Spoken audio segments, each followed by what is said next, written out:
Ya, entonces llegamos a 10 y partimos, ¿o no? Eso lo aceptamos. No sé si vamos a llegar a 10, por eso digo que 9, que 9, 9. Wow, Dale, qué dale. bueno. la apuesta. Alejandra. Se llama señora.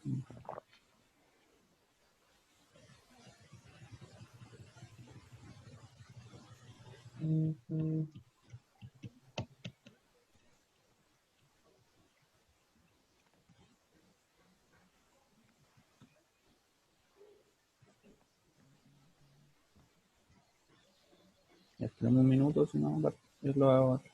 Lo haré.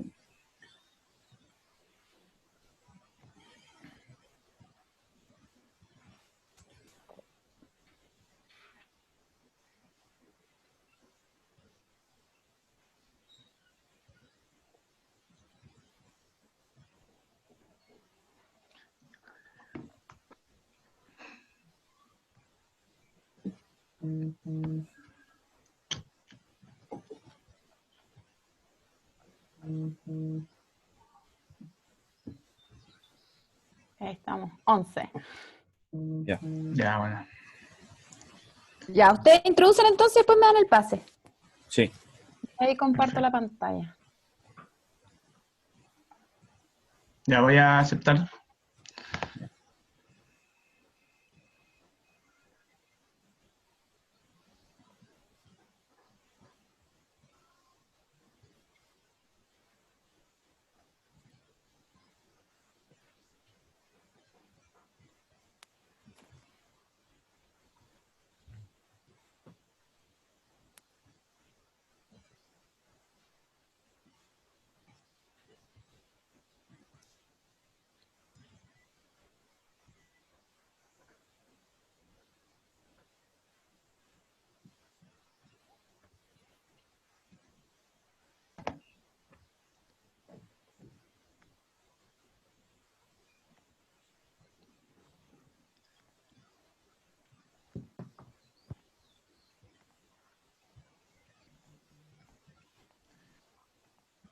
Ya.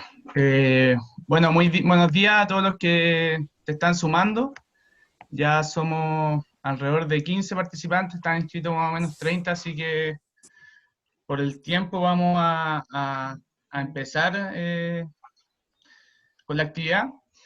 Bueno, este taller trata sobre el tema del agua y el derecho a la naturaleza, que está marcado dentro de la tercera jornada del régimen jurídico de aguas de la Facultad de Derecho.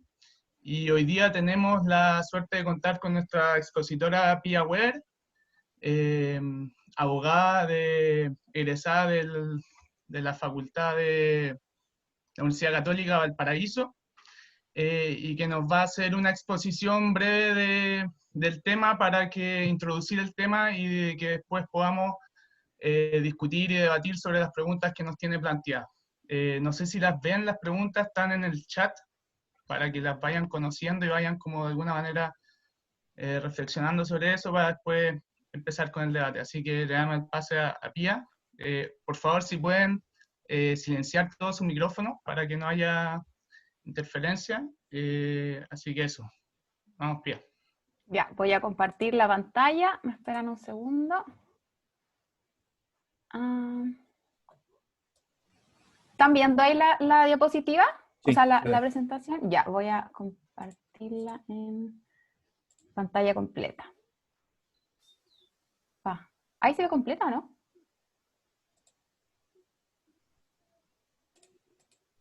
A ver. Ahí está. Eso sí. Sí, ahí sí. Ya, bueno. Hoy día entonces yo les vengo a contar un poco lo que ha sido este movimiento de los derechos de la naturaleza. Lo que vamos a revisar hoy día brevemente va a ser un análisis de lo que es la visión antropocéntrica o ecocéntrica del movimiento de los derechos de la naturaleza. Vamos a revisar brevemente los casos que se han dado en Latinoamérica, particularmente en Ecuador, Bolivia, con los reconocimientos constitucionales de la naturaleza como sujeto de derechos, y el caso Colombia, que es un caso de la Corte Constitucional de Colombia. También vamos a analizar el caso del río Wanganui en Nueva Zelanda, que fue declarado en virtud de una ley. Finalmente vamos a hacer algunas conclusiones y vamos a dejar abiertas las preguntas para que pasemos a discutir. Bueno, la visión antropocéntrica o ecocéntrica. Lo primero que uno siempre hace cuando hay un nuevo movimiento o ciertas tendencias, en el fondo, inmediatamente trata como de clasificar y decir, bueno, ¿dónde ponemos este nuevo movimiento? ¿Qué es lo que son los sujetos de derecho? Y la verdad es que parece ser que esta dicotomía que se ha dado entre lo que es la visión antropocéntrica o ecocéntrica, que vamos a pasar brevemente a revisar, no logra entender realmente qué es lo que significa este movimiento y qué es lo que hay detrás en el fondo de lo que ha impulsado las declaraciones de los ríos, particularmente como sujeto de derecho a nivel mundial. Cuando nosotros hablamos de una visión antropocéntrica, pensamos principalmente en la naturaleza como proveedora de servicios, ¿ya? ¿Qué es lo que la naturaleza le puede entregar al hombre? John Locke ya decía en 1690 que la Tierra y todo lo que hay en ella le fue dada al hombre para su soporte y comodidad. Y esto ciertamente está muy vinculado con el modelo extractivista que hemos desarrollado a nivel mundial. Ahí ustedes en el fondo pueden observar las imágenes, las actividades como piscicultura, la agricultura, hidroeléctricas, etc. Si bien obviamente a nivel internacional nos hemos ido moviendo en el sentido de entendiendo la naturaleza como un valor en sí mismo, ciertamente este modelo es el que está más arraigado en los países y finalmente nos está llevando hoy día a replantearnos cómo nos relacionamos con la naturaleza y cómo hacemos para protegerla. El ecocentrismo, por su parte, es un concepto y movimiento que evolucionó de los movimientos ecológicos verdes de los años 60, en el fondo, que se oponían a lo que era el antropocentrismo y a la propietarización de los recursos naturales o de la naturaleza, en el fondo siempre con una visión utilitarista de la tierra, ¿ya? Se destaca en este movimiento lo que es el valor intrínseco de la flora, la fauna y los elementos abióticos en el fondo como las montañas, los ríos y los desiertos, ¿ya? Desde el derecho, este movimiento comienza a desarrollarse con lo que se conoce como la jurisprudencia de la tierra, ¿ya? Donde se hace un énfasis en que la humanidad y los elementos no humanos, como se hacen en contraposición en el fondo, pertenecen al mismo orden moral y todos serían dignos del mismo nivel de protección. En relación a lo que es el movimiento de la naturaleza, nosotros lo conocemos principalmente a raíz de lo que ocurrió en los años 2008 y 2009 en las constituciones de Ecuador y Colombia, pero esto es una discusión que lleva muchísimo más tiempo presentándose. De hecho, por eso aquí pongo algunos libros en el fondo del año 1974, donde se pregunta si es que los árboles debiesen tener algún tipo de legitimidad activa o posibilidad de representarse en las cortes, ¿ya? Este libro de Christopher Stone lo que hace en el fondo es analizar y hacer como una especie de contraposición con lo que ocurre, por ejemplo, con las corporaciones o con las empresas que tienen derecho a ser representadas, ¿ya? Y finalmente lo que él dice es, efectivamente cada vez que se presenta un nuevo movimiento, una nueva forma de hacer las cosas, siempre hay mucha resistencia en el fondo a ese cambio. Después del año 89, el libro Los derechos de la naturaleza, en el fondo una historia de la ética ambiental, principalmente hace un análisis desde lo filosófico y lo religioso, en el fondo preguntándose cuál es la relación que se tiene con la naturaleza, específicamente en relación a la explotación que se estaba viviendo en Estados Unidos en ese momento de los recursos naturales. Y finalmente en 2007 este libro lo que hace es recoger un poco lo que nosotros vamos a revisar ahora brevemente, y se pregunta si en el fondo esta revolución legal finalmente es la que va a salvar al planeta. Hace una revisión a los derechos que se han otorgado a los animales, a las especies en general, a los derechos de la naturaleza desde los árboles hasta el reconocimiento en el fondo de ciertos ecosistemas, y pasa también a revisar lo que son los reconocimientos constitucionales y legales que nosotros vamos a analizar ahora brevemente. En relación al movimiento, si ustedes se ponen a buscar en internet, se van a dar cuenta que, bueno, de partida ha causado mucho revuelo en el fondo esto de que la naturaleza tiene derechos, pero siempre la forma en que se ha abordado ha sido más bien desde la perspectiva de los movimientos ambientalistas, ¿ya? Y se ha un poco quizás omitido que en gran parte de estos movimientos lo que hay detrás muchas veces es movimientos o comunidades indígenas en el fondo que han impulsado estas reformas o estos casos en el fondo, tratando de plasmar en cierta medida su cosmovisión respecto a la relación que ellos tienen con la naturaleza, ¿ya? Eso no se ve mucho cuando uno hace una búsqueda rápida, quizás en internet o en las discusiones que se están teniendo en algunos lugares. Y por otra parte, ciertamente en Chile, en el contexto en el fondo del nuevo plebiscito y la posible nueva constitución, es algo que comienza uno a preguntarse en el fondo, quizás sería una alternativa para nosotros plasmar los derechos de la naturaleza en la nueva constitución. Pasamos entonces a revisar el caso de Ecuador con el reconocimiento constitucional en el año 2008 de los derechos de la naturaleza o la Pachamama. Es importante destacar que la redacción de este artículo fue principalmente impulsado por un movimiento, que fue el Movimiento Unidad Plurinacional Pachaquitud, creado en el año 95, que lo pretendía en el fondo era poner sobre la mesa las políticas, no solamente de, en el fondo, todas las personas de Ecuador, sino que también incorporando de forma muy especial la visión de las comunidades indígenas. Entonces, este movimiento, en comparación con otras agrupaciones indígenas y movimientos ambientalistas, en el fondo llevaron adelante todo lo que fue el impulso por el reconocimiento de los derechos de la naturaleza en la Constitución, particularmente en el capítulo 7, como lo vemos acá. ¿Qué es lo que se reconoce en la Constitución de Ecuador? Primero, que es la naturaleza, la Pachamama tiene derecho a que se respete integralmente su existencia, el mantenimiento y regeneración de sus ciclos vitales, su estructura, funciones y procesos evolutivos. También tiene derecho a restauración y se establece la obligación del Estado, en el fondo, de establecer los mecanismos para alcanzarla y adoptar todas las medidas adecuadas para eliminar o mitigar las consecuencias ambientales nocivas. El Estado también aplicará lo que son las medidas de precaución y restricción de las actividades que puedan conducir a la extinción de las especies, la destrucción de los ecosistemas o una alteración permanente de los ciclos naturales. Y finalmente se reconoce el derecho al buen vivir, ya que es un concepto que ha estado sonando bastante y que dice relación con los derechos de las personas y comunidades y pueblos a beneficiarse del medio ambiente y la naturaleza, ¿ya? Pero en el fondo establece más que nada una relación. En el fondo tenemos derecho a beneficiarnos de la naturaleza, pero también existe para nosotros una obligación de cuidarla y respetarla.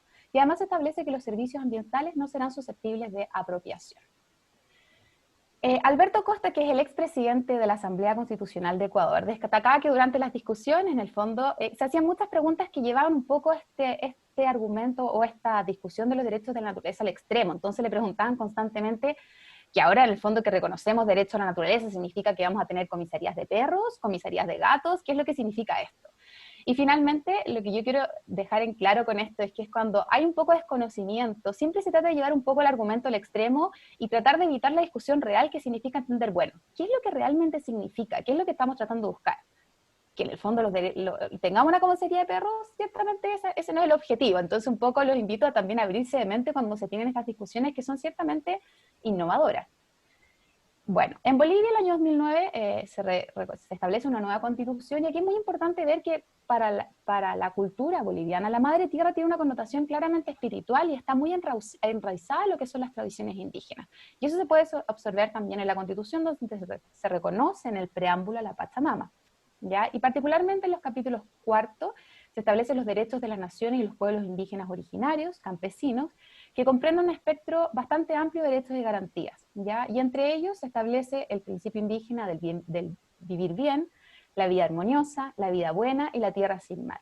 Y en el capítulo 5 de los derechos sociales y económicos se reconoce los derechos al medio ambiente, y se establece que cualquier persona, a título individual o en representación de una colectividad, está facultada para ejercer las acciones legales en defensa del medio ambiente, ¿ya?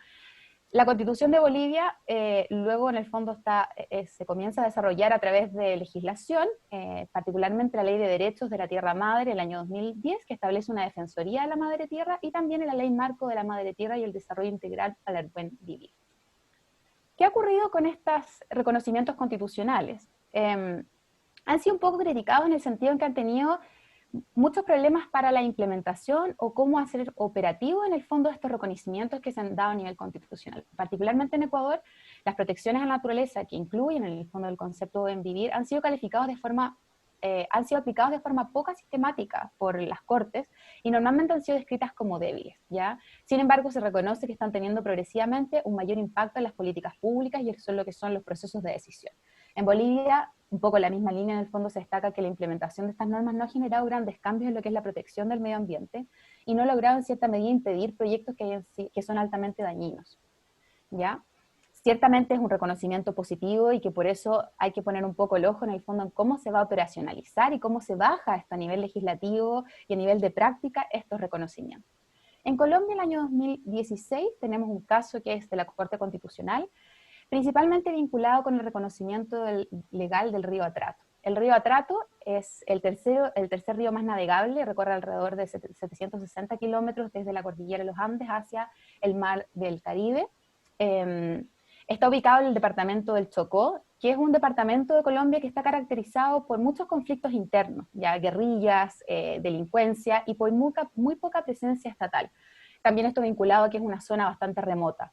En relación a las comunidades, el 97% de las comunidades del departamento del Chocó corresponden a población indígena o afrocolombiana. Esto también en el fondo se vincula un poco a cómo surge el conflicto, o sea, cómo surge en el fondo el desarrollo de esta sentencia.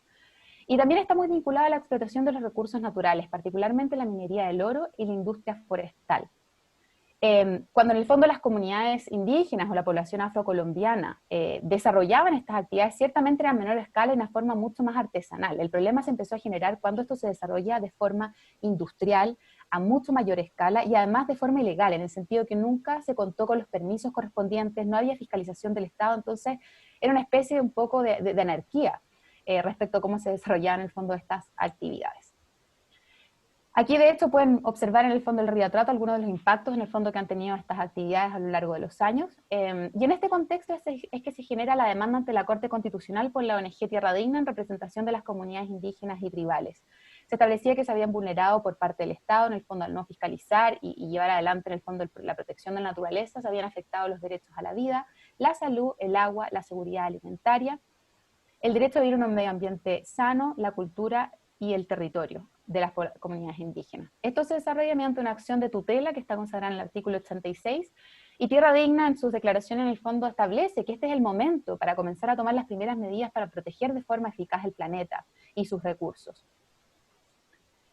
En relación al fallo de la Corte Constitucional es importante destacar que la Corte lo denominó como una crisis humanitaria, social y ambiental sin precedentes en Colombia, ¿ya? En relación a los derechos, se reconoce el derecho de subsistencia de las comunidades y se hace referencia a un derecho que es bien particular, lo denominan los derechos bioculturales, ¿ya? Y se entienden como esos derechos que tienen las comunidades étnicas, administrar y ejercer la tutela de forma autónoma de sus territorios y también los recursos naturales que conforman su hábitat, en donde ellos en el fondo desarrollan su cultura, sus tradiciones y su forma de vida en base a la especial relación que ellos tienen con el medio ambiente y la biodiversidad.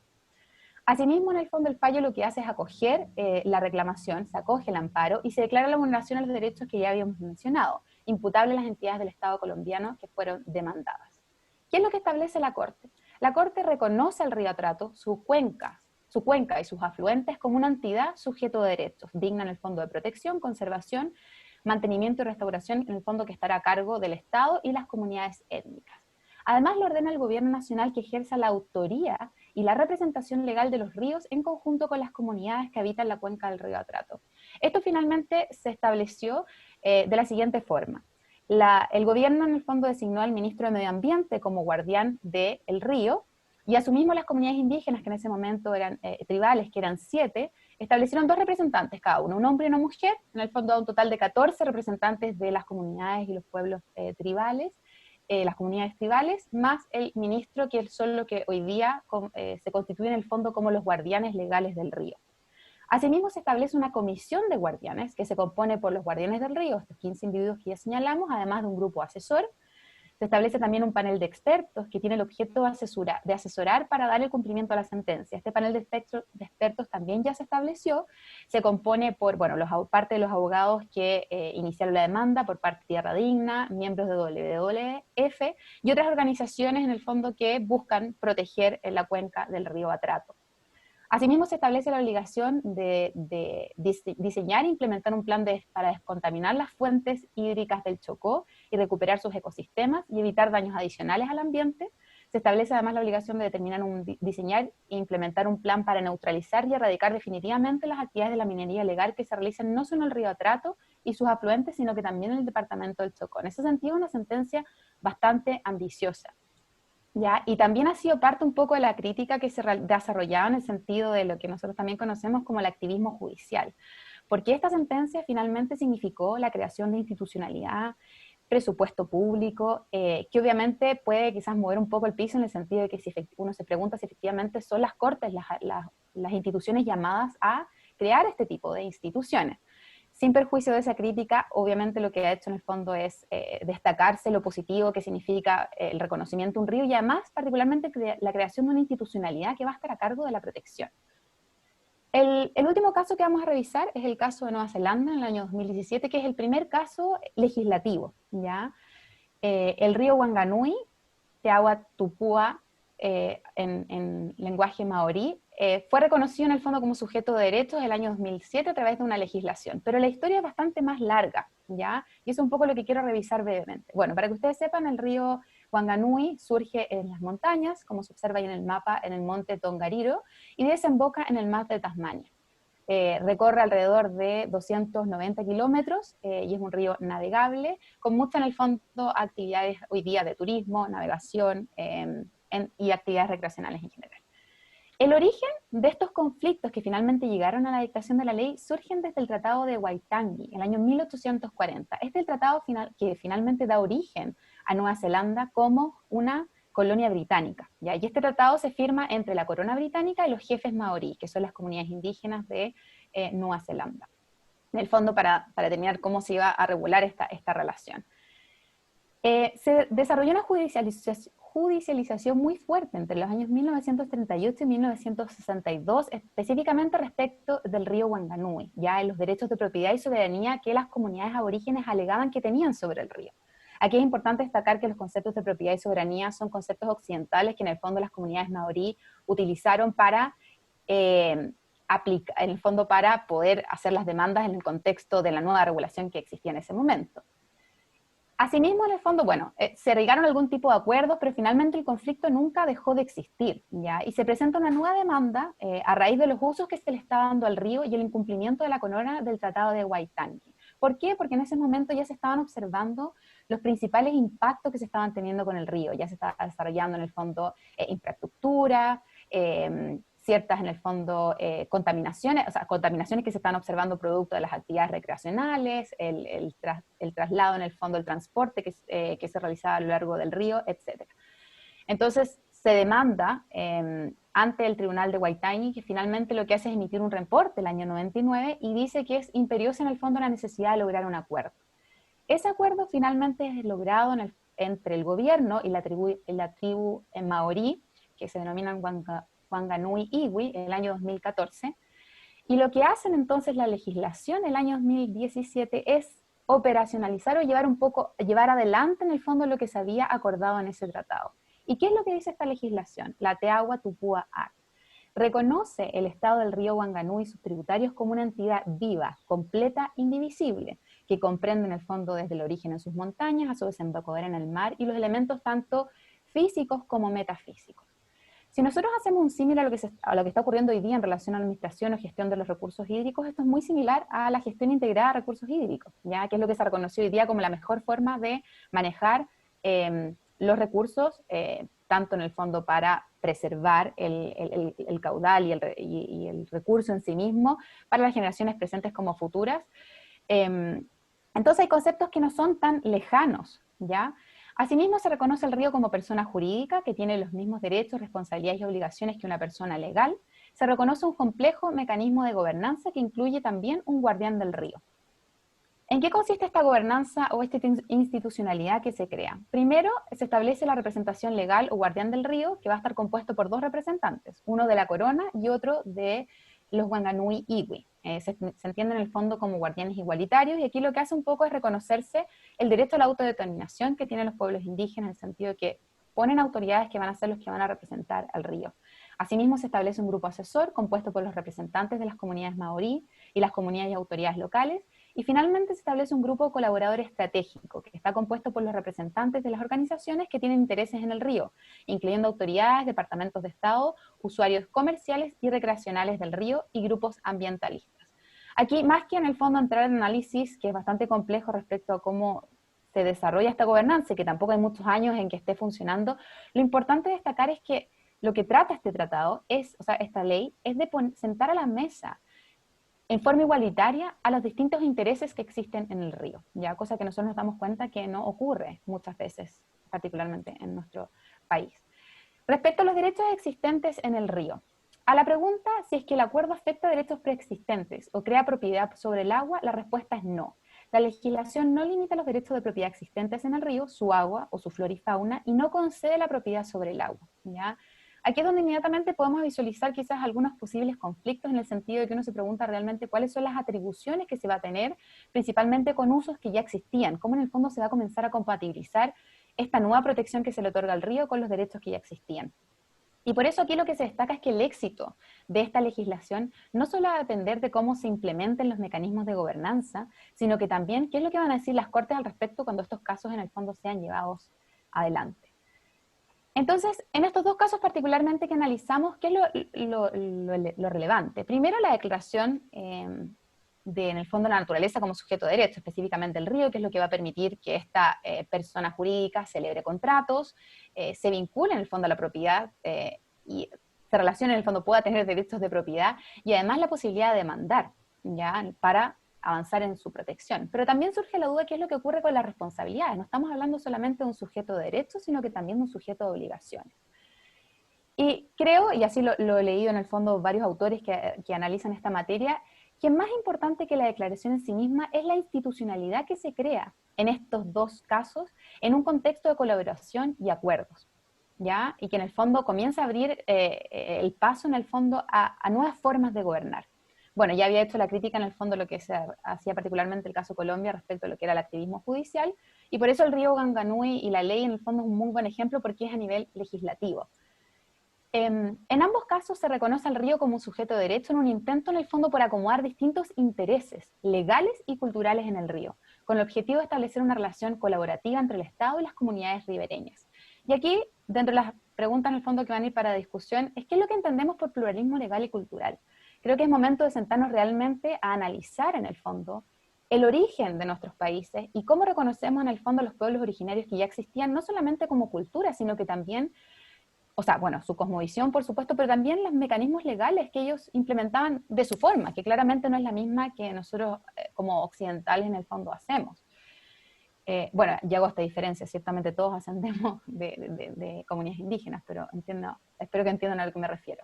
En relación a los movimientos de los derechos de la naturaleza, aquí es lo que me interesa destacar en el fondo, que estas nuevas formas de regular los ríos han estado fuertemente impulsadas por comunidades indígenas y tribales, que buscan que se reconozcan sus particulares conexiones con el agua, en estos dos casos que vimos, pero también en general, como lo vimos en el caso de Ecuador y Bolivia, basada en su cosmovisión y su rol como guardianes de la Pachamama.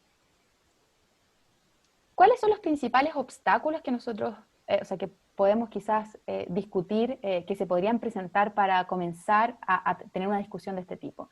Primero es el concepto y sus implicancias, ¿ya? No necesariamente tenemos muy claro qué es lo que significa el reconocimiento de los derechos de la naturaleza, y tampoco en el fondo cómo sería esto práctico, qué significaría en la práctica que tuviésemos quizás a nivel constitucional un reconocimiento de los derechos de la naturaleza. Segundo, la cultura o el desconocimiento de otras cosmovisiones. El hecho de que la tierra es nuestra madre y nosotros somos sus guardianes, en el fondo, claramente es algo que está un poco ajeno a lo que nosotros hemos aprendido y cómo hemos sido formados por muchos años. Entonces, requiere necesariamente, sobre todo desde la perspectiva legal, comenzar a entender otras cosmovisiones que necesitan quizás ponerse en la mesa para establecer estos nuevos mecanismos de gobernanza. Luego el desarrollo institucional. Es muy difícil implementar estas declaraciones si es que no se cuenta con una institucionalidad para garantizar estos derechos. En el fondo, el gran riesgo es que estas declaraciones se transformen en letra muerta. Y finalmente, el conflicto de los derechos de propiedad y los regímenes previos. ¿Cómo vamos a armonizar lo que ya existe con lo que queremos crear? Y aquí en el fondo les dejo un set de 4 preguntas que la idea es que discutamos. Primero dice, ¿qué se entiende por los conceptos de pluralismo legal y cultural? ¿Qué rol han jugado las comunidades indígenas en este tipo de declaraciones? ¿Y cuáles creen que debería ser el rol que podrían jugar en Chile nuestros pueblos originarios en una declaración de este tipo? Un segundo grupo dice relación con que si Chile podría incluir los derechos de la naturaleza en su constitución y cuáles serían las principales barreras o dificultades que habría que sortear. Tercero, ¿podría un río ser demandado por ejemplo, inundar una población por los daños que se ocasionaran? ¿Quién responde por las obligaciones de esta nueva persona jurídica? ¿Sus guardianes? Y finalmente, a modo genérico, en el fondo, si el ecocentrismo o antropocentrismo, en el fondo esta dicotomía, logra finalmente entender lo que estamos hablando cuando hablamos del concepto de la naturaleza como sujeto de derechos. Ya quizás es necesario hablar de una nueva mirada donde hablamos de un policentrismo, y son distintos elementos que se buscan proteger y que se busca poner en la mesa, en el fondo, para ver cómo avanzamos en estas materias. Ahí les dejo mi correo. Y ahora... No sé cómo dejar de compartir. Acá. Ahí. Muchas Ya. gracias a la profesora por su exposición. Bueno, la idea ahora es que en torno a las preguntas que dejó planteada la profesora o todos los temas que trató en su exposición, podamos discutir. Esa es la idea de este taller. Así que levantando la mano, no sé si saben todos levantar la mano, pero se meten a participantes y hay una opción que dice levantar la mano y yo les voy dando la palabra. Antonio. Ya, ahí sí. Muchas gracias, Pía, por tu exposición. En verdad, es muy interesante la forma en que abordaste los casos del río Trato y del río Wangatuni en Nueva Zelanda. Y para dar respuesta quizá a la primera pregunta y que podamos participar entre todos, me gustaría como abordar como estas preguntas desde algo que se ha desarrollado en Latinoamérica y desde los movimientos constitucionales, como el marco de pensamiento que ha posibilitado la proclamación de los derechos de la naturaleza en torno a la idea del buen vivir. Y cómo esta idea del buen vivir ha estado asentada particularmente en el rescate de las modos ancestrales de vida de los pueblos originarios, pero particularmente del reconocimiento de un estado, por así decirlo, de discriminación estructural en que se han asentado y se han desarrollado estas formas de vida. Y cómo el derecho de carácter más continental, no ha sido capaz de responder y dar espacios ni instrumentos o categorías jurídicas para incorporar estas nuevas visiones. Y en ese sentido, yo entendería que los pueblos originarios tienen harto que decir en este sentido. A propósito de la propia noción de buen vivir, que ya que está desarrollada en la cosmovisión mapuche, en esta noción de exofilmogen, que ya se ha ido incorporando y se ha ido levantando dentro de la agenda como ciudadana en el proceso constituyente. Eso por ahora. ¿Alguien más quiere decir algo? Catherine. Hola, buenos días. Bueno, un poco que me quedó sonando lo que dice la profesora Pía sobre que si un río llegase a inundar una comunidad o hacer afectaciones, entonces tendría que alguien pagar, ¿verdad? Bueno, básicamente en ese aspecto siempre hay alguien que paga, que es el Estado. De alguna u otra forma, cuando hay un desastre natural, los que tienen que venir a hacer las obras o hacer todo el rescate tiene que ser el Estado de alguna forma. Lo otro es que ya yo pienso que la naturaleza y en este caso estudio específico los cuerpos de agua, los ríos, ya cumplen sus deberes más que suficientemente. Eso tendría que ser una materia de, digamos, de defensa. Por eso se está empezando a notar que en ese tipo de conversaciones ingresan diferentes tipos de profesionales y quizá a futuro los abogados que se van a enfrentar a estos casos no van a ser solo abogados, sino que también van a tener que tener otras disciplinas.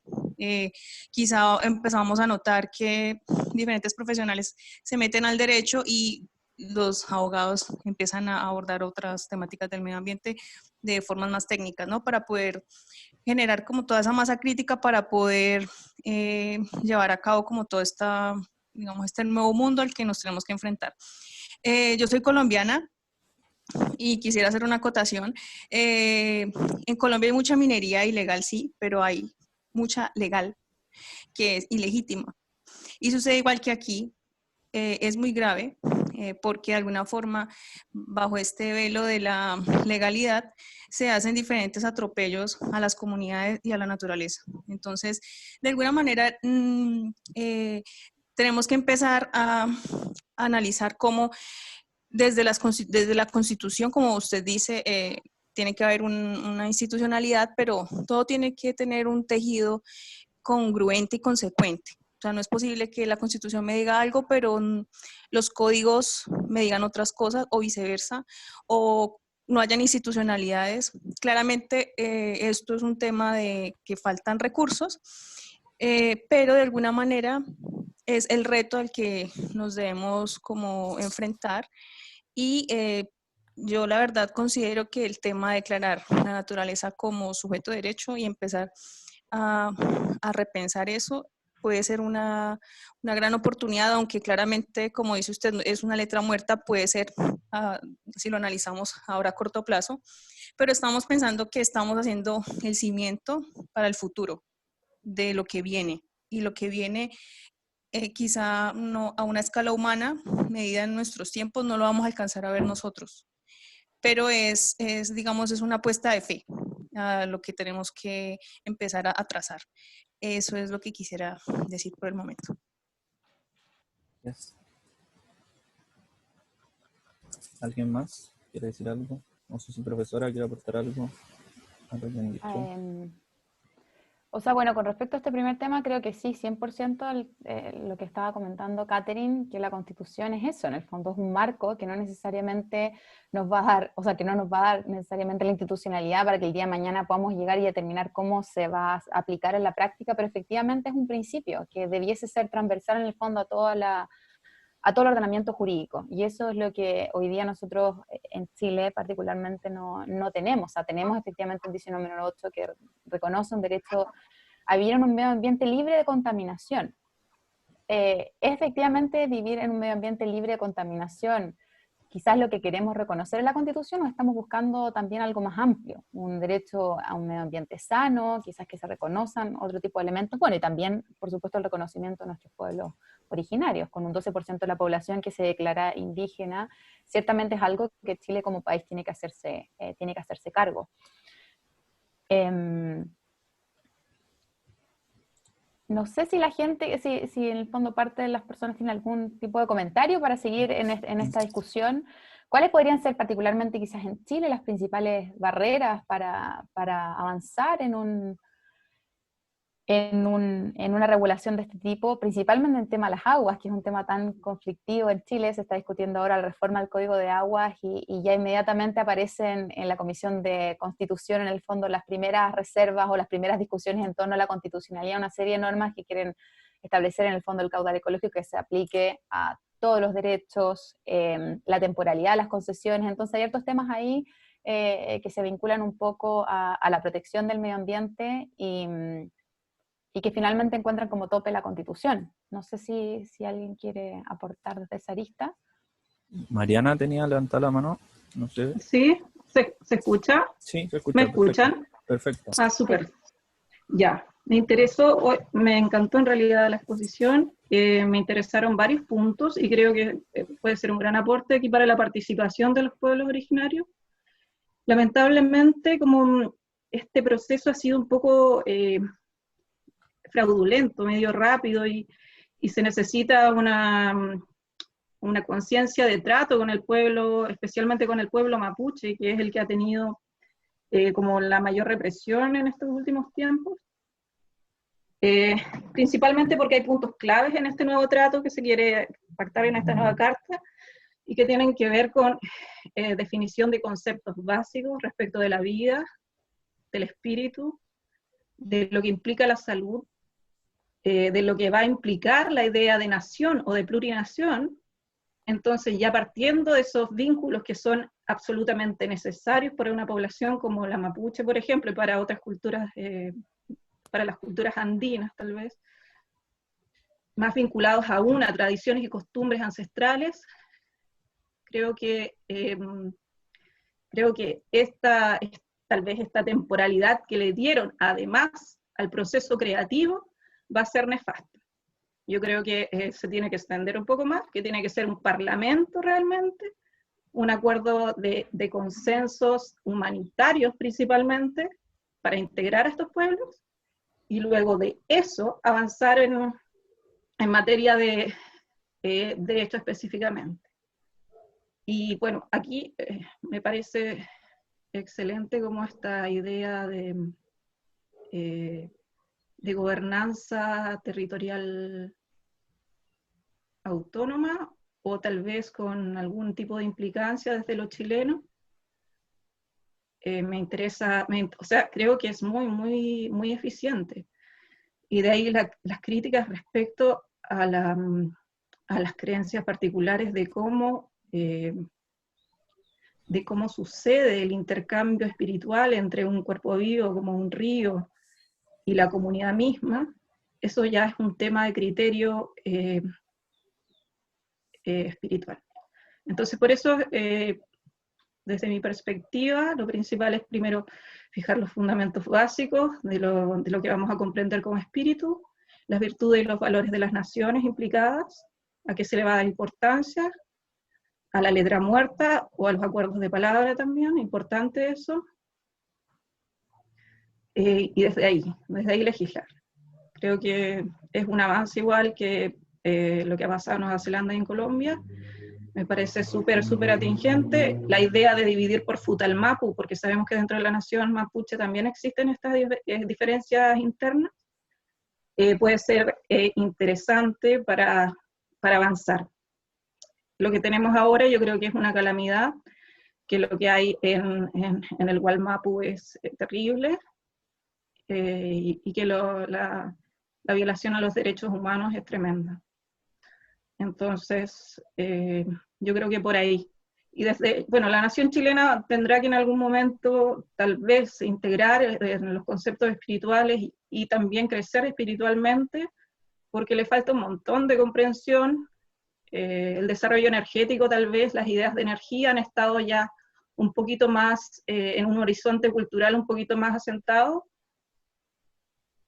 Falta todavía aclarar el tema de las presencias espirituales encarnadas. Yo creo que eso se puede con el tiempo ir trabajando, pero el pueblo mapuche siempre lo ha tenido claro y tiene a su machi presente y a su líder territorial político también. Eso. Muchas gracias. Antonio, ¿tenías preguntas, no? Sí, muchas gracias otra vez. A mí me gustaría como, pensando en los desafíos, me gustaría como poner el ejemplo de unas situaciones que pasaron en Ecuador después de la dictación de la Constitución del 2008, a propósito de como la agenda neoextractivista, por así decirlo, que de cierta manera la consagración de derechos de la naturaleza no implican de por sí una modificación en la discusión que tiene que ver con el desarrollo, y con el desarrollo basado en una nomenclatura economicista. Pero sí creo que la declaración o la incorporación de esta entidad jurídica naturaleza y la aplicación de la teoría de garantías fundamentales permite el desarrollo de nuevas categorías constitucionales y por su efecto de irradiación, de nuevas categorías legales que van a permitir gestionar de una nueva manera el medio ambiente. Y con esto me refiero, por ejemplo, que el reconocimiento de derechos de la naturaleza, por una parte, implica el reconocimiento de deberes no solo de carácter estatal, sino que de deberes por parte de los privados y de las distintas personas que tengan distintas, por así decirlo, derechos tanto de propiedad, concesiones, derechos administrativos para poder desarrollar distintos tipos de actividades. Y en ese sentido creo que es súper relevante como pensar en ese desafío que vamos a tener como ámbito de la ciencia jurídica, como en ir aplicando y en ir desarrollando estos nuevos instrumentos. Y en uno de esos creo que el desarrollo de los deberes va a ser como una teoría bastante como importante a desarrollar.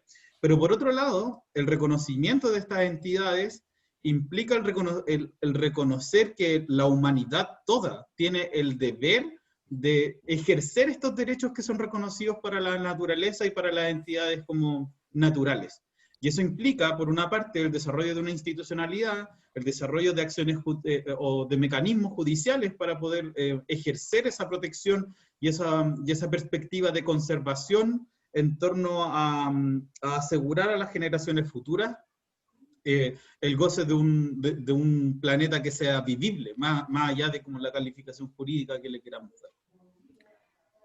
En relación un poco a lo que tú dijiste, como un poco el éxito y ver cómo se puede avanzar en esta materia, yo creo que por qué los casos de Colombia y de Nueva Zelanda son tan interesantes y además creo que tienen muchas posibilidades de ser muy exitosos. Y es porque, primero, es respecto a un río. En el fondo podemos identificar de qué estamos hablando. Tiene un principio, tiene un fin, tiene bordes. En el fondo, que cuando nosotros hacemos una declaración general de la naturaleza como sujeto de derecho, un poco se difumina y se pierde, ¿ya? Lo segundo es que hay una institucionalidad clara, en el fondo es responsable. Determinamos quiénes son los guardianes del río, ¿ya? Nuevamente, no es todos los ciudadanos, no es quizás el Estado en general, sino que son 2 personas, 15 personas, que tienen un rol que su único objetivo en el fondo es proteger al río en virtud de los intereses. Entonces, yo creo que esos 2 elementos son fundamentales y van a ser determinantes en quizás el éxito de estas herramientas, ¿ya? Porque obviamente esas declaraciones genéricas, como decíamos, van a permear a nivel legislativo y va a implicar progresivamente, yo creo que un cambio respecto a cómo hacemos las cosas y cómo vemos nuestra conexión con la naturaleza, pero es esta especificidad finalmente la que va a ir dando como los pasos en el fondo para ver cambios más concretos. Eso es lo que creo yo, que quizás ahí se me genera un poco de conflicto en el fondo de ver cómo esta declaración finalmente puede tener un efecto en la práctica cuando los 2 casos que estamos analizando son mucho más quizás específicos. Sí, me gustaría hacer una acotación, ¿es posible? Sí, Respecto de Mariana. esto. Sí, me gustaría hacer una acotación. Claro, ahí se refieren específicamente a un río, pero en la comprensión mapuche, o en la comprensión andina, no sé, no estoy clara de cómo sucede en Nueva Zelanda, o si este haya sido un pequeño pasito en relación a su cosmovisión. Pero, por ejemplo, ¿cómo se podría tasar una montaña, un cerro o un valle que tiene la medicina necesaria para el poblado completo? Entonces, yo creo que en la definición de territorio y los distintos acuerdos, tal vez con los Futalmapu, debería ser una dirección para Chile. No me imagino la división, una división política de estas características vinculada a la cosmovisión mapuche. Me parece como que es absurda en realidad. El tema de los guardianes, probablemente eso ya funciona dentro de ellos, la categoría jurídica, no sé, yo creo que es compleja esa idea de querer como transar una entidad que es indivisible. Por ejemplo, el territorio entre el valle y el río, entre la montaña, existe toda una organización. Entonces, tal vez pensando soluciones para Chile en este contexto en el que estamos, sería mejor vincularse a una comprensión más integral del territorio y no dividirlo por entidades. O sea, si queremos proyectarnos, ya tenemos este ejemplo de estas comunidades, pero para nuestro territorio tal vez sea una forma más integral, más necesario. Puede ser que este específico problema del río, o del caso del río, sea útil en los casos de las comunidades del norte, pero no en el Gualmapu. Claro, Porque o sea, ya se ve el problema de la minera y todo eso. efectivamente, yo creo que ahí diste en el punto, que en el fondo estos son casos que, como lo conté yo brevemente, están muy vinculados a una historia muy particular. En el fondo no es algo, no es una cosa genérica, sino que está muy vinculado a la historia de cada una de las comunidades ribereñas, a los conflictos que se vivieron. En el fondo no es como una declaración que un día dice, ya, hoy día vamos a declarar este río, sino que tiene todo un historial que finalmente significa entender que ese acuerdo va tratando en el fondo solucionar los problemas y la historia de ese particular río en este caso. Claro. Catherine. Y Luis Escobar también. Bueno, pues básicamente de lo que yo tengo entendido, las comunidades igual han querido hacer muchas cosas, pero como en todos lados, faltan elementos, por ejemplo, para poder dar pruebas, para poder llevar a cabo los casos, los juicios. Es difícil, técnicamente es difícil tener todos los estudios que exigen para poder ellos demostrar afectaciones. Entonces, y aún así, Conserje Colombia tiene Defensoría del Pueblo, dentro de la Defensoría del Pueblo hay una línea que es para daños ambientales y todas afectaciones de la naturaleza, afectaciones a comunidades campesinas, afrodescendientes o indígenas. Entonces, y aún así es difícil. Y son personas súper especializadas que han hecho casi que carrera en el gobierno, en entidades pues muy importantes, y no son cualquier persona, y están al servicio del pueblo, por así decirlo, y eso lo paga el Estado. Y aún así es difícil, aún así es difícil. Yo he visto llegar a una Defensoría del Pueblo por casualidad, gente, comunidades indígenas llorando, desesperados porque las retroexcavadoras entraron y destruyeron el cauce del río, la cabecera, y no saben qué hacer. Entonces, de alguna forma, y no solamente la cabecera del río, sino hay una deforestación, están acabando con el bosque, tenemos muchas problemáticas de todo tipo, o sea, entonces enfrentarse a proteger la naturaleza no es solamente enfrentarse a un conflicto, digamos, ante grupos de poder que tienen el dinero, sino también a grupos armados. Entonces las comunidades de alguna forma intentan dar un pequeño paso que es protejamos este río, intentémoslo. Entonces, ya por ejemplo, hay un fallo también de niños y adolescentes que lograron que se declarara sujeto de derecho el Amazonas. Entonces, de alguna forma, si esto es incumplido, obviamente es difícil hacer el seguimiento, poder analizar si están cumpliendo o no, pero por lo menos hay algo, que si alguien tiene el valor y la gallardía de demandar al Estado y decirle, mire, ustedes están incumpliendo esto.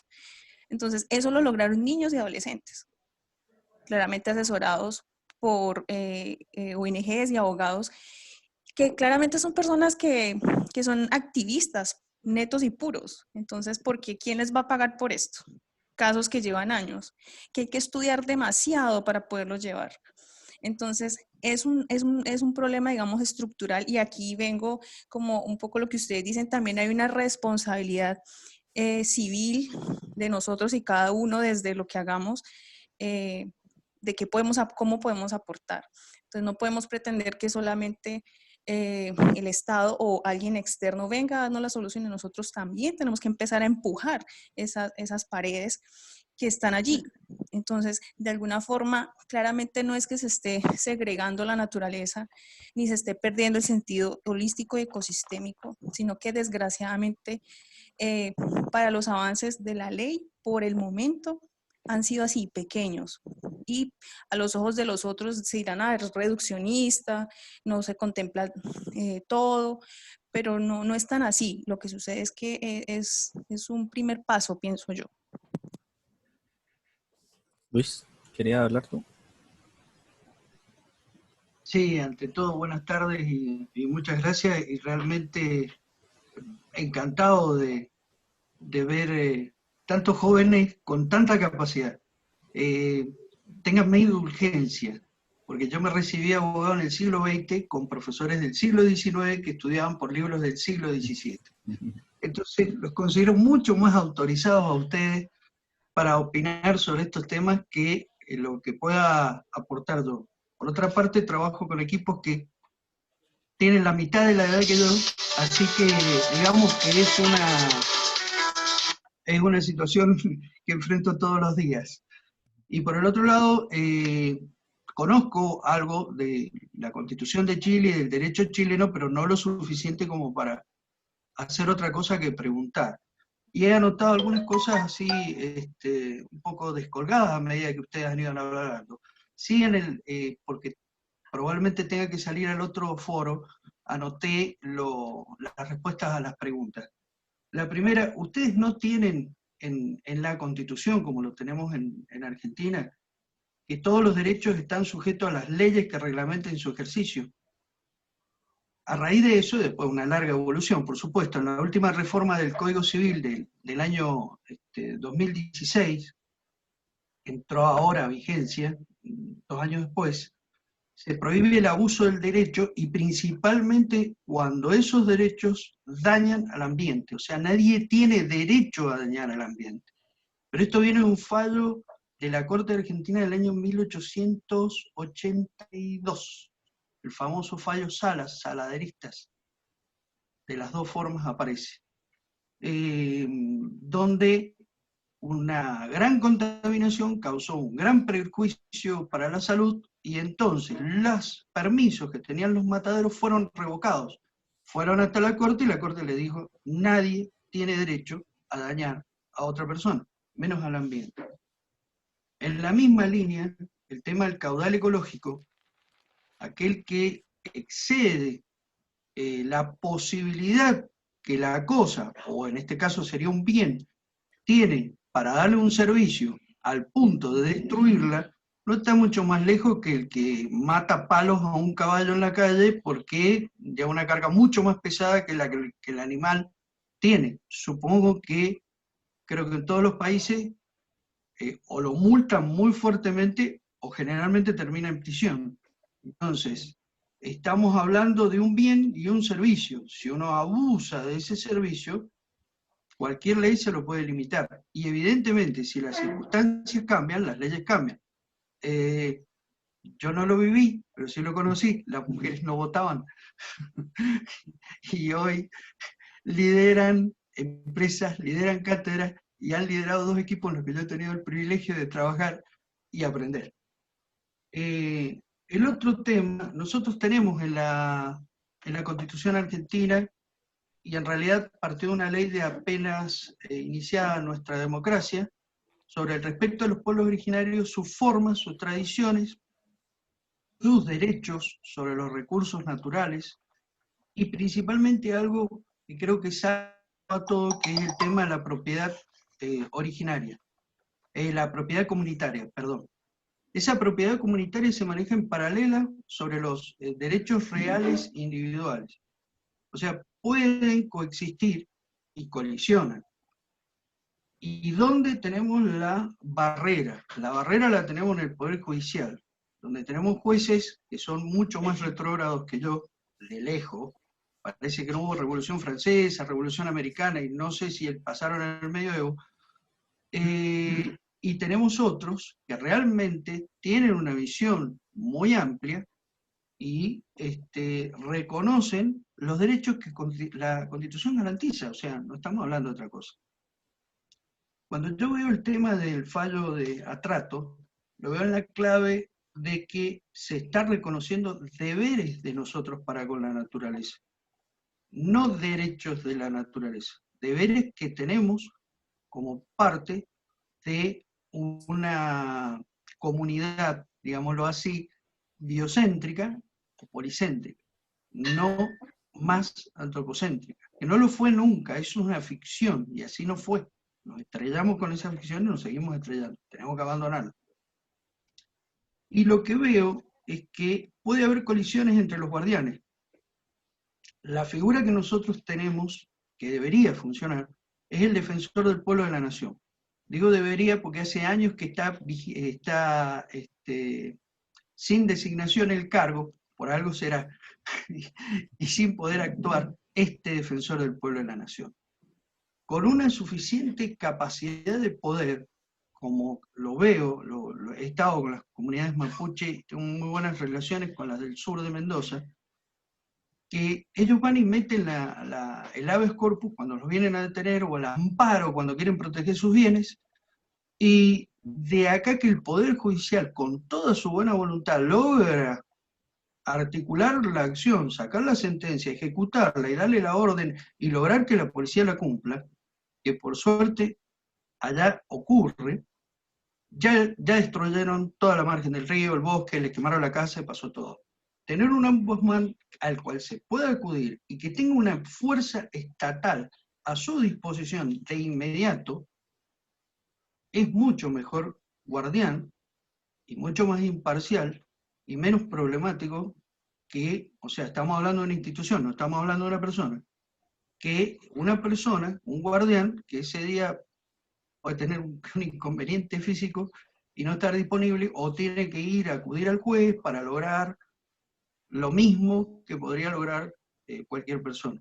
Discúlpenme lo extenso, pero realmente ha sido muy rico, muy interesante todo lo que han dicho ustedes, y no es que yo no piense el derecho de la naturaleza, sino que lo veo como otra solución, como nuestro deber con la naturaleza y nuestro deber con las futuras generaciones a las cuales le tenemos que entregar un legado un poquito mejor, lo cual va a ser difícil, pero por lo menos no tan peor como el que nos pasaron, le estamos pasando a ustedes, perdón, le estamos pasando a ustedes. Bueno, muchísimas gracias y perdón por lo extenso.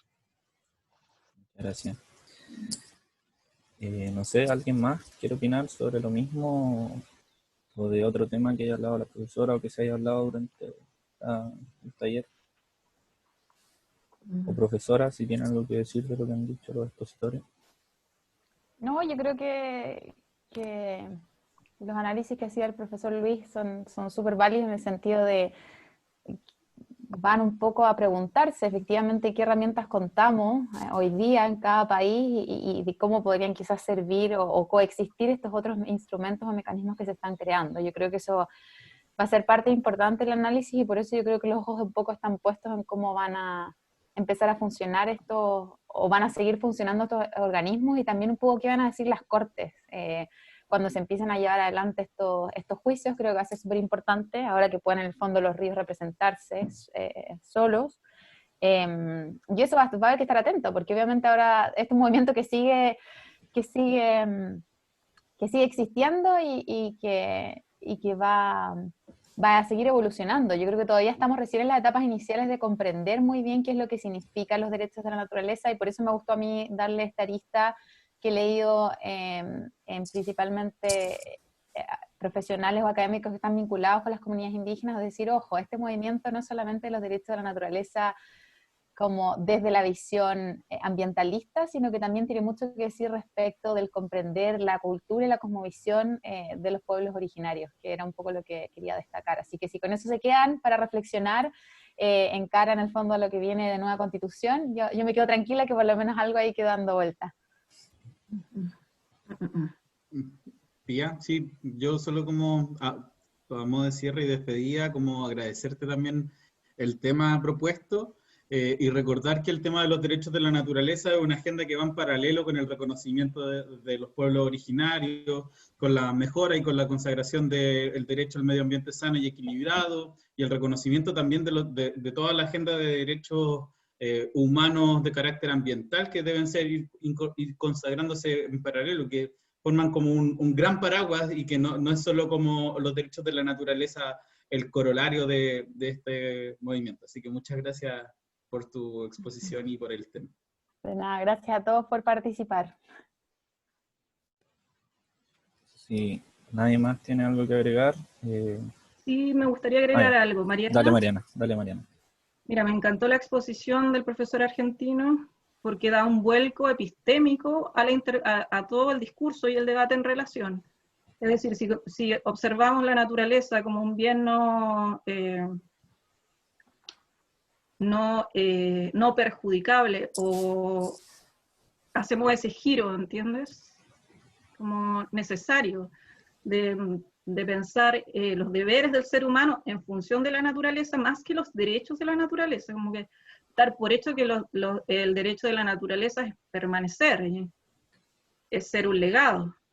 De repente ese cambio epistémico, cultural, es necesario, es el aporte que nos traen nuestras tradiciones ancestrales, es el aporte verdadero, filosófico, cultural, religioso tal vez, espiritual, y vincularnos tal vez a esa comprensión, a esa forma de observar el mundo, es lo que nos corresponde como sociedad que los quiere integrar a una carta política, pero que finalmente, por lo que yo he podido observar, desconoce un montón de lo que se trata la experiencia misma de las creencias del otro pueblo, las creencias espirituales y todo lo vinculado en función de la naturaleza y la salud. Entonces, este cambio epistémico yo creo que es importante y lo podemos forjar, pero tiene que ser con una visión un poquito más íntegra, como esta que del fallo, no me acuerdo cómo se llamaba el fallo que mencionó el profesor argentino. Eso. Gracias por la reunión. Perdón, es el fallo Salas o Saladeristas del Río de la Plata. Saladerista, ¿y eso está en la Constitución o se puede buscar aparte? No, ese fue un fallo de la Corte Suprema de Justicia Argentina del año 1882, que lo consideramos el primer precedente ambiental, sin hablar del ambiente, porque Y desde ahí estaba la protegiendo la Argentina ha mantenido una forma de inversión en relación a eso. Mira, yo estuve en el territorio hace poco y me di cuenta que no, igual la instalación de cosas un poquito, y las comunidades ya estaban manifestándose por sus derechos y en contra de la extracción minera y de las mismas problemáticas que en Chile. Entonces parece un fallo que está como que se quedó olvidado en el tiempo. y varios fallos más que se quedaron olvidados en el tiempo y que son muy recientes, de hace poco. Depende, por eso decía, depende del juez que te toca, depende de la jurisdicción. O sea, el pueblo Com está en el noreste argentino, está pasando un calvario, directamente. Y tenemos un fallo para la comunidad mapuche, donde hacía el mismo recorrido, perdón, recién dijiste la palabra, se me ha ido, hacía el mismo recorrido que su madre, su abuela, su tatarabuela, y cayó una inmobiliaria malaya, y le prohibió pasar por ahí. Entonces pusieron una guardia policial para que no pasara. Y la guardia policial le pidió disculpas, le pidió perdón, y le dijo que ellos tenían que detenerla. Así que pasaba y que por favor buscara a alguien que le explicara qué era lo que podía hacer. Fíjate la actitud. Metió una demanda, en este caso fue un habeas corpus, y el juez de primera instancia le hizo lugar, y la Cámara fue muy fuerte y mucho más contundente todavía, haciéndole lugar al amparo, así que sigue circulando por su territorio originario de siempre, y por supuesto los malayos buscando la forma de poner alambrado. Depende quién te toque. Tenemos un juez en Mendoza que decía la etiqueta del agroquímico, nocivo categoría 4, altamente peligroso en contacto con el agua. Y dice, esto no es dañino para el ambiente ni la salud. ¿No? Ese es el problema. Entonces tenemos que tener un organismo especializado, que es lo que se viene haciendo en algunos lados, que sería un juzgado ambiental, lo cual también es un problema. Yo diría un juzgado de intereses difusos, sería más acomodado, que tenga el poder estatal y que tenga la especialización, que tenga el conocimiento y que sepamos a qué tenernos. Tengamos una seguridad, porque te toca el juez del turno de la primera, acá en Mendoza, la corte, la primera quincena o la segunda quincena, y son absolutamente distintos los criterios. Perdón, otra vez por extenso. No se preocupe. Alejandra tiene levantada la mano. Alejandra, dale nomás a hablar. Hola a todos, súper interesante, te agradezco, Pía, y bueno, a todos los de la Chile también por organizar esto. Yo concuerdo harto con lo que ha dicho Mariana, y también con, principalmente yo creo que estas soluciones, si tienen que ver con el tema indígena, necesitamos escuchar a las comunidades, necesitamos sentarnos, entender con profundidad, y lo que me pasa muchas veces al escuchar estas categorías académicas, es que siento que son unas creaciones como que están por aquí arriba, totalmente, muchas veces carentes como de realidad, de un conocimiento más profundo, y como tratamos de crear estos derechos de la naturaleza y mirarlos desde nuestra concepción jurídica, creamos estos problemas que son inservables, como qué pasa si el río inunda, las preguntas que hacía Pía. Entonces, creo que tenemos que, y por eso encontré muy interesante lo que dijo Luis y lo que dijo Mariana, efectivamente tenemos que pensar un poquitito fuera de las categorías jurídicas,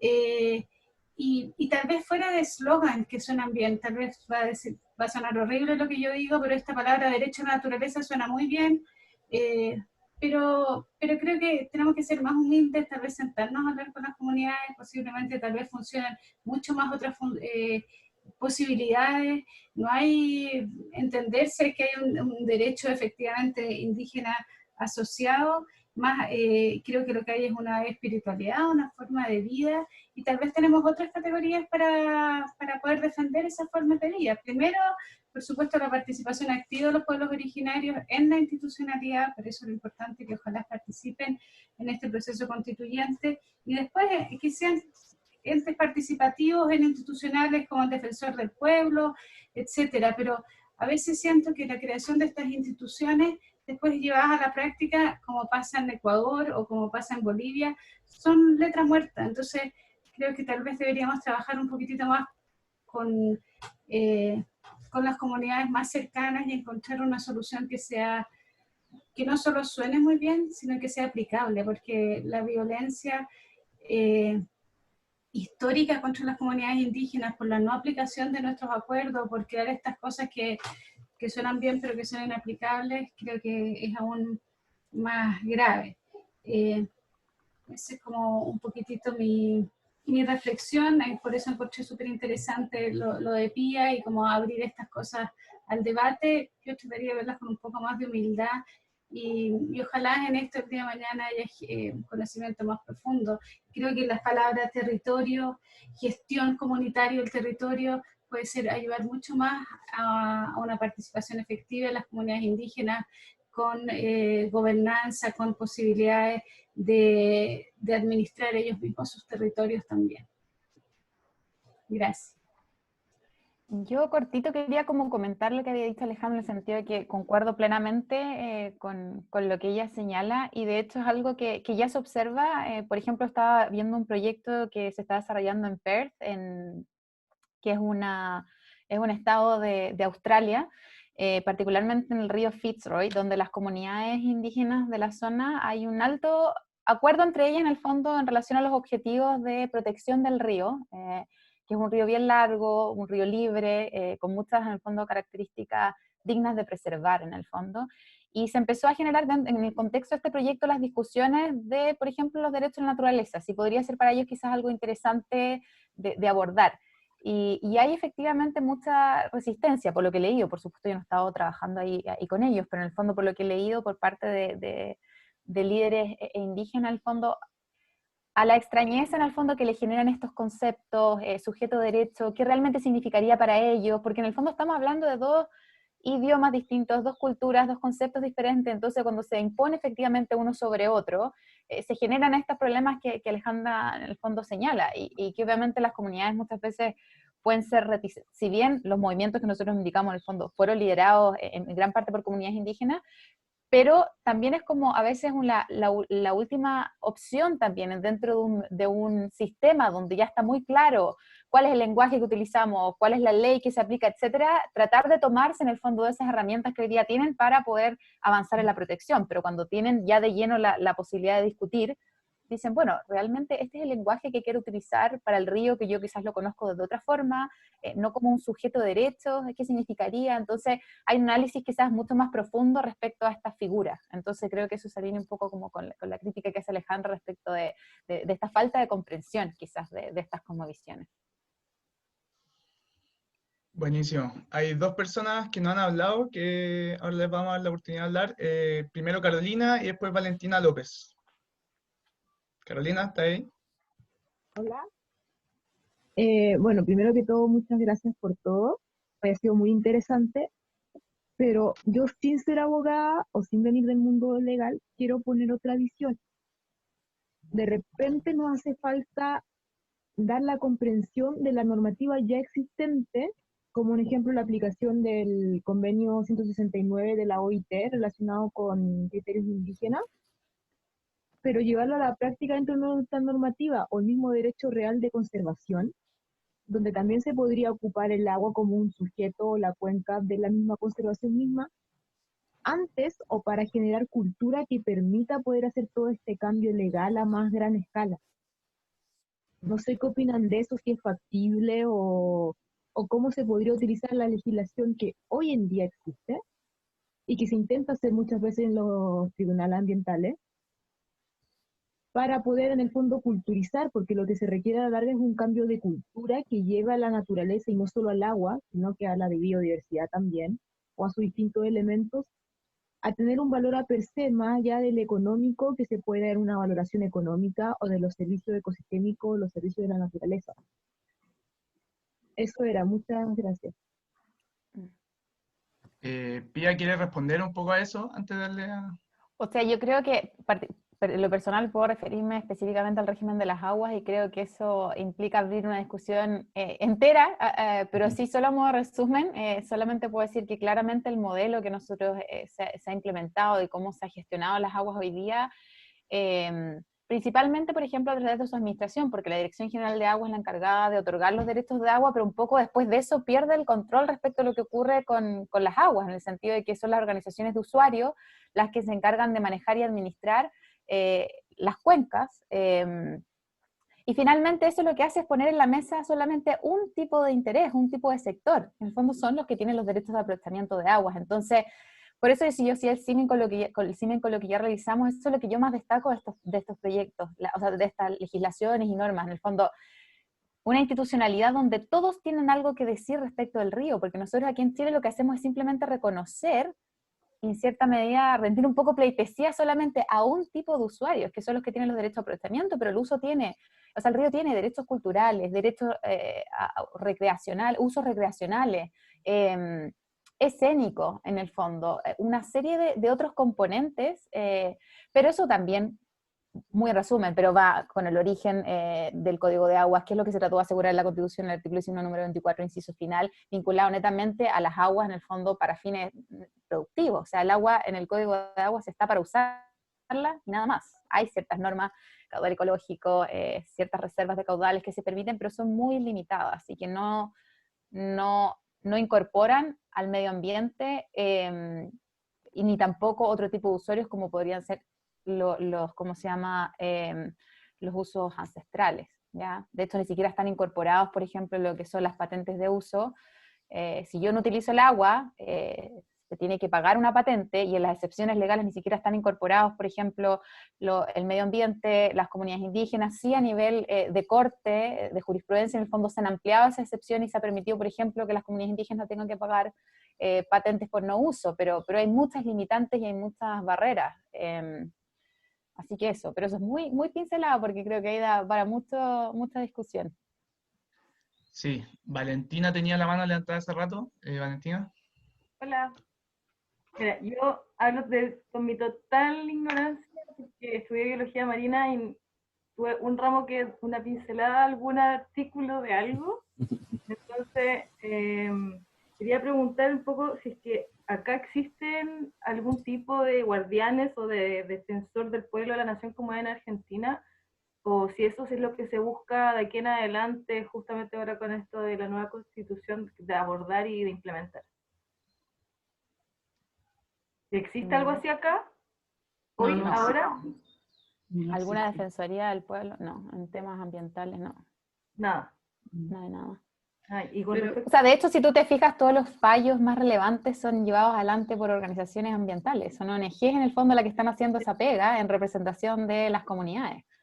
Y normalmente las comunidades siempre están muy abandonadas en los procesos iniciales de proyectos, de actividades, etcétera, y solamente en las instancias finales, cuando ya está a punto de vencer un plazo, en el fondo, porque finalmente las ONG están llevándose una pega que es gigantesca, y obviamente tratan de hacerlo de la mejor forma posible, pero con recursos limitados, con personas limitadas, entonces con un grupo restringido, entonces es una tarea un poco titánica y hay lo que se critica mucho, que yo de hecho fui a una asamblea en el proceso, o sea, durante el proceso de la Revolución Social, y dentro de los elementos que se destacaba y que generaba mucha como molestia en la población, era esa desigualdad, en el fondo, que hay cuando se llevan adelante proyectos, cuando se judicializan los proyectos.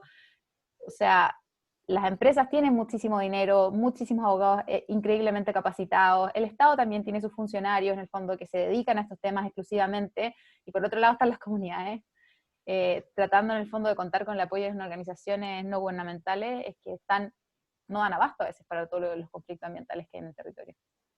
Sí, entiendo. Creo que de hecho una de las principales barreras también que se da, independiente del apoyo, es la comunicación que hay entre los diferentes actores para solucionar estos conflictos, incluyéndonos a nosotros como comunidad científica, que de repente cuesta mucho acercar la ciencia a las personas de manera simple, que creo que también puede pasar un poco en diferentes rangos o diferentes áreas de estudio. Por ejemplo, yo aquí ahora me ha costado un poco, he tenido que googlear para entender algunas cosas, pero es parte de todo. Yo creo que al final uno se cierra un poco y cuesta llevarlo de manera simple. Sí, o sea, ciertamente. Traté de hacerlo, siempre es difícil, una vez se olvida y lleva tantos años, un par de años como abogada, que en el fondo se hace complejo, pero efectivamente creo que los temas medioambientales y culturales requieren de un trabajo multidisciplinario que va a implicar un desafío no solamente para los abogados, sino que también para todas las otras profesiones con las que tenemos que relacionarnos al momento de redactar las leyes, de redactar la Constitución, y es un trabajo complejo. Que uno no se forma, a veces se deforma en el camino que estudia, entonces como... Bueno, muchas gracias, me encantó tu presentación, está muy clara, para mí que no sé nada de nada jurídico ni leyes. Muchas gracias. Gracias. Sí. ¿Alguien más? Los que tienen las manos levantadas, no sé si es porque se le quedaron levantadas. No, porque queremos interrumpir todo el rato. No, pues es que, sí, mira, es que en relación a los cabildos y todo el movimiento Magallanes, Punta Arenas, específicamente la ciudad en la que estoy viviendo ahora, un movimiento bastante rápido, diligente. Se armó, yo pude participar aquí en una población, al menos conté 3 cabildos en el lapso de un mes en distintas instituciones. Y existe una intención de parte de la población de reformar específicamente el lenguaje y la narrativa utilizada en la Carta Magna en función de una comprensión más general de los derechos fundamentales. Y también un abogar mayormente por los criterios de derechos humanos internacionales y dejar tal vez puntos más abiertos para una orgánica posterior. Pero el reclamo está vinculado a esto que estaba mencionando la compañera bióloga. Está presente eso como inquietud y en realidad como petición y como, ni siquiera petición, sino como demanda civil. Lo tenemos presente, como ciudadanos queremos una reforma también en el lenguaje. Entonces, yo creo que eso avanza y yo creo que para allá perfilamos. De ahí el otro tema de la nomenclatura jurídica y lo que ha sido la tradición del legista, bueno, será una adaptación, me imagino, habrá un consenso en algunas cosas, pero la reforma es necesaria. Especialmente para integrar a estas comunidades, ¿no?, que utilizan un lenguaje más humanista, ¿no?, más coloquial, tal vez, ¿no?, con menos recurso técnico, ¿no? Catherine, levantaste la mano de nuevo. Dale. Bueno, igual sé que estamos ya terminando.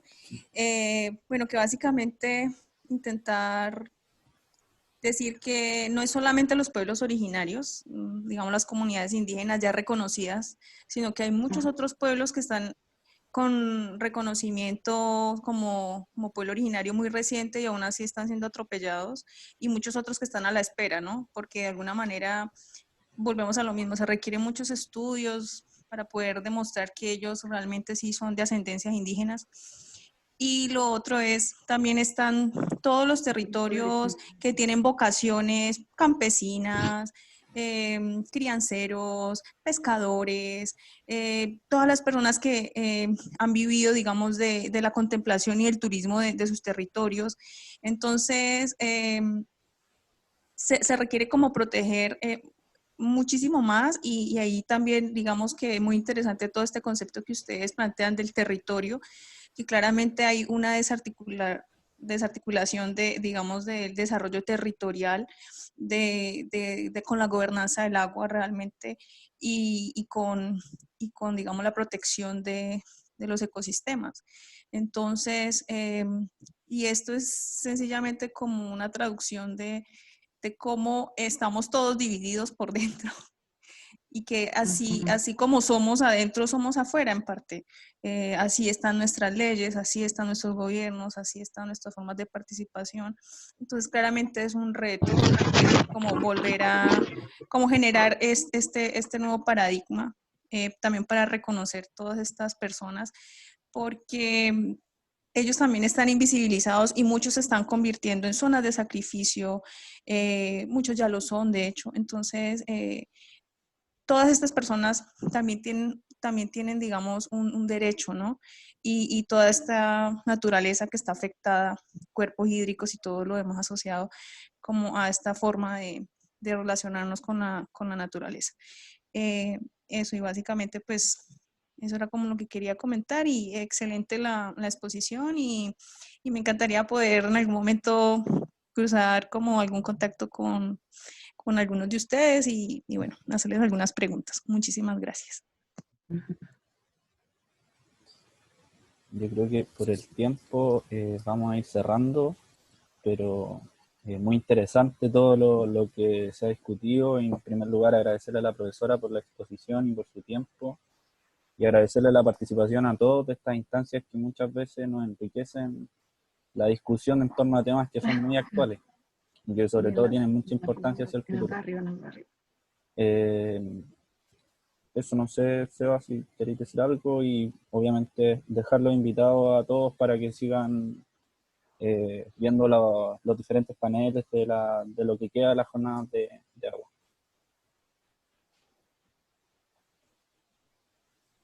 Nada, yo creo que con eso ya está todo dicho.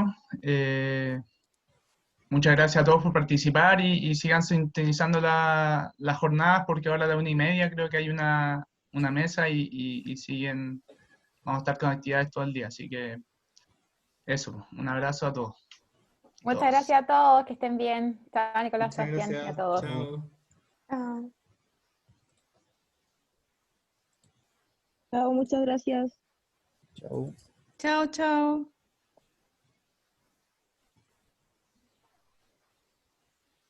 ¿Ahí ya lograste grabar? Sí. Bueno. Ya.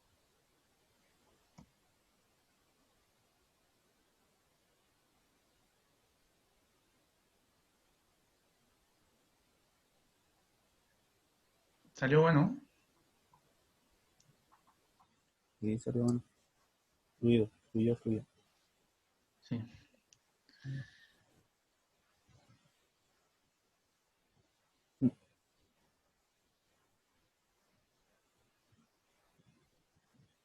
Y ahí estamos. Ya, hermanes.